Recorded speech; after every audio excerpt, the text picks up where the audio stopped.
அதிமுக உட்கட்சி விவகாரத்தில் பாஜக தலையிடவில்லை என்றும் தனது தேர்தல் சுற்றுப்பயணத்தை அமித்ஷா பாராட்டியதாகவும் எடப்பாடி பழனிசாமி கூறியிருக்கிறார். டெல்லியில் அமித்ஷாவை அதிமுக பொதுச் செயலாளர் எடப்பாடி பழனிசாமி தனிப்பட்ட முறையில் சந்தித்து பேசியதை எதிர்க்கட்சிகள் விமர்சனம் செய்து வருகின்றனர். இதுகுறித்து விளக்கம் அளிப்பதற்காக சேலம் ஓமலூரில் செய்தியாளர்களிடம் பேசினார். அப்போது முகத்தை மறைத்துக் கொண்ட அமித்ஷாவை சந்திக்க வேண்டிய அவசியம் தனக்கு இல்லை என்றார். தமிழ்நாடு இல்லத்திலிருந்து அரசாங்கத்துக்கு சொந்தமான காரில் தான் நான் துணை ஜனாதிபதியை சந்தித்து பேசினேன்.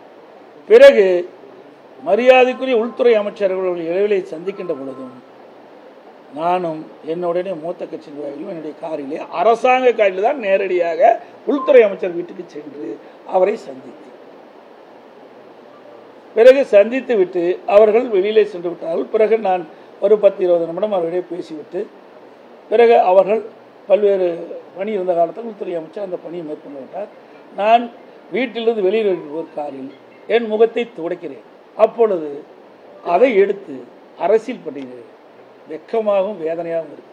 தமிழ்நாட்டிலே ஊடகம் பத்திரிகையும் இந்திய நாட்டுக்கு ஒரு முன்னுதாரணமாக விளங்கக்கூடிய பத்திரிகை ஊடகமும் இப்படி தரம் தாழ்ந்து இதை வெளியிடுவது எந்த விதத்தில் சரியாக இருக்கு? சிந்தித்து பாருங்கள். எதிர்க்கட்சியாக இருந்தபோது ஒரு நிலைப்பாடு, ஆளும் கட்சியாக இருக்கும்போது ஒரு நிலைப்பாடு என கடைபிடித்து வரும் முதலமைச்சர் மு க ஸ்டாலின் செந்தில் பாலாஜியை ஊழல்வாதி என விமர்சித்துவிட்டு அவருக்கு அமைச்சரவையில் இடம் கொடுத்தது ஏன் என்று கேள்வி எழுப்பினார்.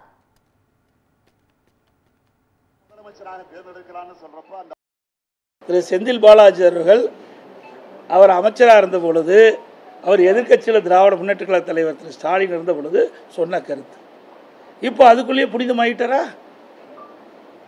இப்போ எத்தனை வழக்கு அவர் மீது, எவ்வளவு பிரச்சனை?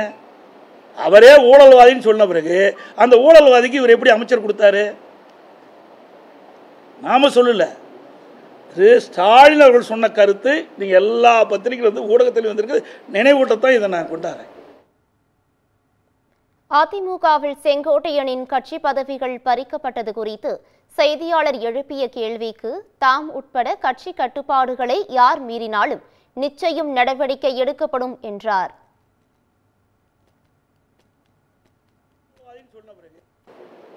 மாண்பு அம்மா காலத்திலும் சரி, அம்மா மறைவுக்கு பிறகும் சரி, யாரும் கட்சி கட்டுப்பாட்டை மீறினால் தலைமை அவர்கள் மீது ஒழுங்கு நடவடிக்கை எடுக்கப்படும். அதன் பேரில் தான் நாங்கள் சில நடவடிக்கையை நாங்கள் எடுத்திருக்கிறோம்.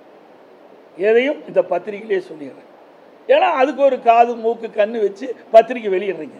தயவு செய்து நான் தெளிவுபடுத்திவிட்டேன். அதிமுகவில் இருந்து ஜெயலலிதாவால் நீக்கப்பட்டவர்தான் டிடிவி தினகரன் என்று குற்றம் சாட்டிய எடப்பாடி பழனிசாமி ஜெயலலிதாவின் மறைவிற்கு பின்னர்தான் டிடிவி தினகரன் சென்னைக்கு வந்தார் என்று விமர்சித்தார். 19/12/2011